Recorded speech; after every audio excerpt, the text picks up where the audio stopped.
Mais do que me definir como monarquista, eu prefiro me definir como um socialista utópico, na verdade. Nasci nu. Quando eu vim, me sussurraram. Adeus. Desde já, adeus. As palavras que eu disse, a onda levou. As palavras que eu não disse, ficaram. Ficou o amor dentro de mim, me interrogando, me assimilando. Depois renascendo de mim, e eu dele. O outro veio com a lanterna. Rolamos na eternidade. Na verdade, eu nasci meio por acaso. Em Porto Alegre, eu nasci um pouquinho antes da hora. Deveria ter nascido em São Paulo, né? Eu vim com 3 meses para cá, quer dizer, meu pai era paulista, né? Então, minha mãe é estrangeira, minha mãe é estoniana.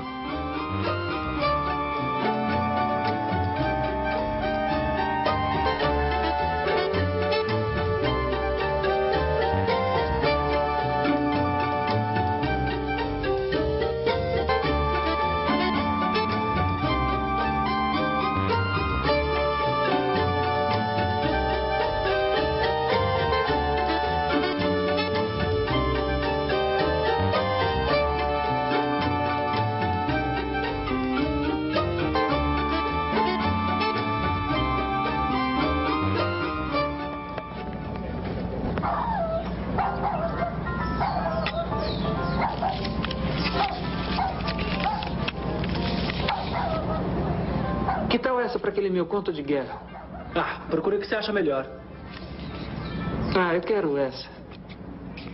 O que acontecia, na verdade, é que já nesse momento, nessa época, eu tinha por hábito, isso está um pouco em alma corsária, né?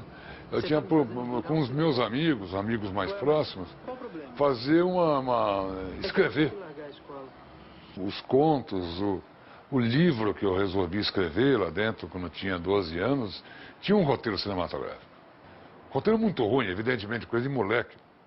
E, evidentemente, por ser filho de editor, estar convivendo com aquilo, a primeira coisa que veio, o exercício prático que apareceu na minha cabeça, indiscutivelmente, foi fazer uma série de revistas em cadernos. Até no colégio interno fazia, né? Até ganhar um mimeógrafo. Uma vez até a Folha pergunta qual foi o melhor presente que você já recebeu na sua vida. Eu me lembro que saiu a resposta na hora, assim. Foi um presente que meu pai me deu quando eu tinha 12 anos, ele me deu um mimeógrafo a tinta. Quando eu ganhei um mimeógrafo a tinta, eu virei um editor.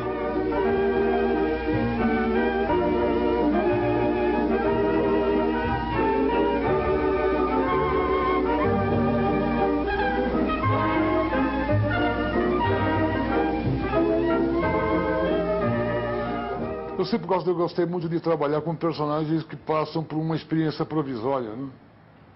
Não é? Alguma coisa que não vai ser a vivência definitiva daqueles personagens, mas ela é um momento crucial, ela é decisiva para uma tomada, uma virada do avesso, um mergulho no escuro, tem um teor experimental, uma coisa de revolução interna, pessoal.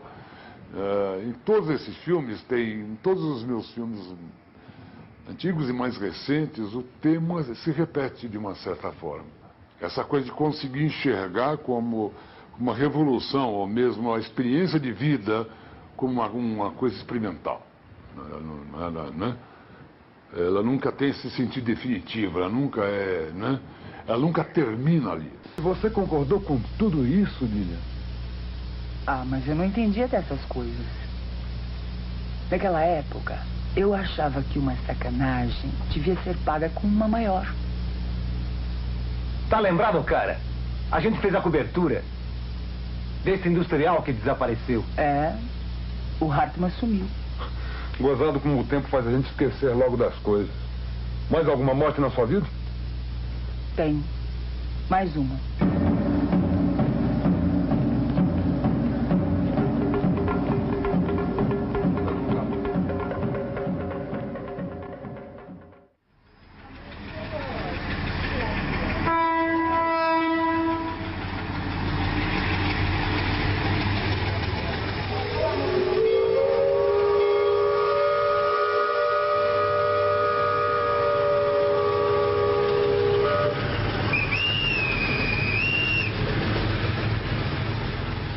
sempre tem, se não tem, é porque quase não tem mais. Mas, na verdade, tem estação de trem, plataforma marítima, entendeu? Pequenos portos, entendeu?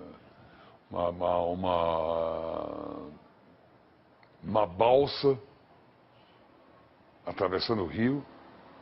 Sempre, e essa ideia muito presente de alguém indo embora.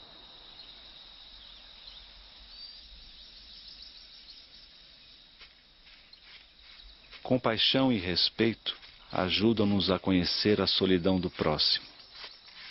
Encontrando-o na intimidade da nossa própria solidão interior, descobrimos os seus segredos nos nossos.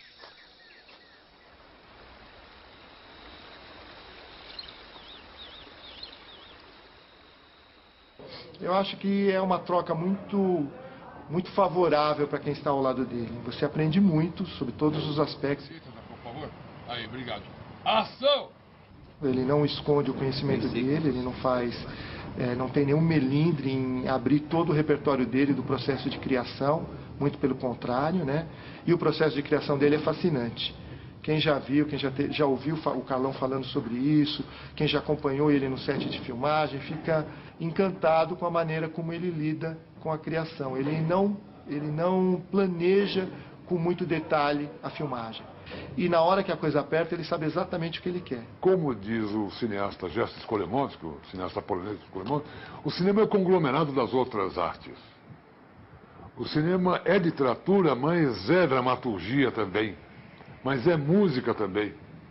Mas é pintura também, né? Então ela consegue, na verdade, somar, né, os outros meios de expressão. Não tem nenhum meio de expressão, ou qualquer arte no mundo, entendeu, que consiga te colocar tão rapidamente em contato com outra cultura quanto o cinema. O cinema, em 2 horas, ele consegue ser altamente esclarecedor, entendeu? Ele consegue colocar você em contato com aquela cultura que é tão diferente da sua. Foi um cara educado num cinema de rua, né? Educado num cinema de rua e num cinema onde, numa época que o cinema era uma diversão mais acessível, mais popular, mais barata que existia. E ter convivido com um público que, na essência, é um público que nunca teve preconceito com o cinema brasileiro, que é o público C&D, que hoje não vai mais. Hoje esse público não tem R$20, R$15 para assistir um filme, né? Mudou muito essa relação. Eu acho que, de uma certa forma, a ideia do compartilhamento virtual lá dentro, ela trouxe um novo alento até aos cinéfilos, né? As pessoas que realmente estão interessadas no cinema como uma forma de entender o mundo também. A Boca do Lixo foi o eixo de produção da década de 70, não é? O que pode se dizer que representava o equivalente a 60% da produção nacional. Ela centralizava as distribuidoras e as produtoras de filme pela proximidade com as estações. Então não havia outra forma, certo? De uma forma ou de outra você ia acabar na Rua do Triunfo. Eu ainda vou escrever uma peça tendo você como personagem central. Um cara especial que evita o contato com o mundo externo porque a realidade não se mexeu como devia. Cenário, uma casa de campo como esta. Burguesa, aprazível, quase impessoal. O refúgio seguro para quem tentou fugir de todos os fascismos. E foi super importante, porque muita gente boa se formou dali. O Carlão entrou, e o Carlão entrou bem no esquema dele, de subverter esse negócio. Tanto que ele fez Ilhas Prazeres Proibidos, fez Extremos do Prazer, dava o dinheiro pro sujeito, olha, faz aí um filme, bota umas 3 mulheres peladas, umas 4 transas tal, e faz o que você quiser. Quando o Carlão viu isso, ele falou, é tudo que eu queria. O que aconteceu? O Carlão subverteu isso, ele pegou o dinheiro da Boca do Lixo para fazer o filme erótico, mas ele fazia o filme que ele queria fazer. Eu quero mexer com esses personagens como num jogo de xadrez, partindo de uma encenação acessível, quase convencional, com muito sensualismo, já que considero o desejo elemento fundamental da minha dramaturgia. Quero mostrar o corpo para falar do espírito. Um espetáculo em 3 atos que é subvertido gradativamente até se tornar um jogo de espelho. Ok, corta. O Brasil produz uns 70 filmes por ano. Desses 70, tem aí uns 4 ou 5 todo ano que conseguem passar de 1 milhão, conseguem um bom público. Então as pessoas que veem esses 4 ou 5, acham que o nosso filme brasileiro está dando público, né?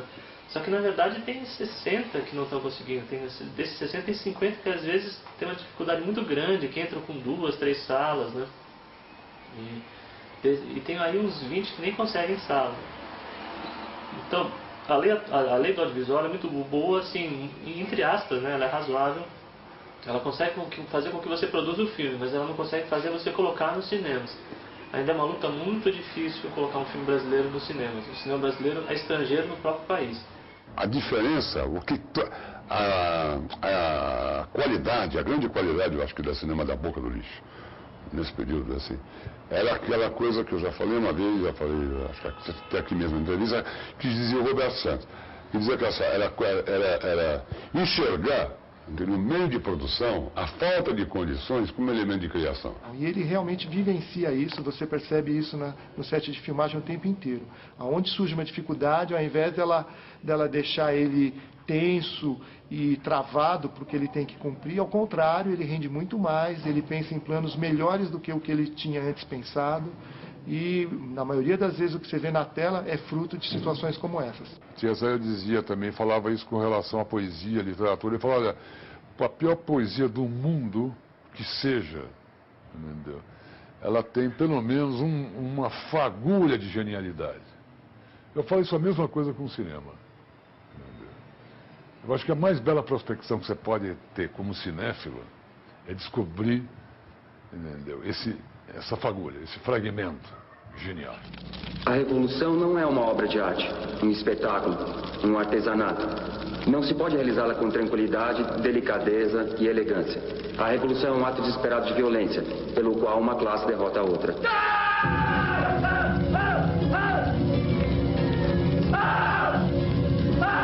Não se trata de suprimir a ordem, mas a ordem tem que ser interior, porque a ordem exterior é hierarquia, e essa tem que ser suprimida. Para mim, falar do meu tempo, entendeu? Eu não preciso ter condições, entendeu? Financeiras, monetárias, elenco, entendeu? Equipe, equipamento, sofisticado, nada disso. Eu estou veiculando ideia, né? Não precisa ter, não basta ter talento, entendeu? Eu tenho o que dizer, não é? Existe esse conceito muito legal, o público não vai entender, o público não vai entender. E isso é uma das coisas mais conformistas, né? E mais absurdas e reacionárias que eu já ouvi. É como você, é como se o artista se julgasse superior mesmo, não, entendeu? O público não vai entender. Como não vai entender? Não importa, né? Um filme eu acho que a grande função do cinema e de qualquer arte, antes de mais nada, é incomodar. É trazer uma inquietação, né?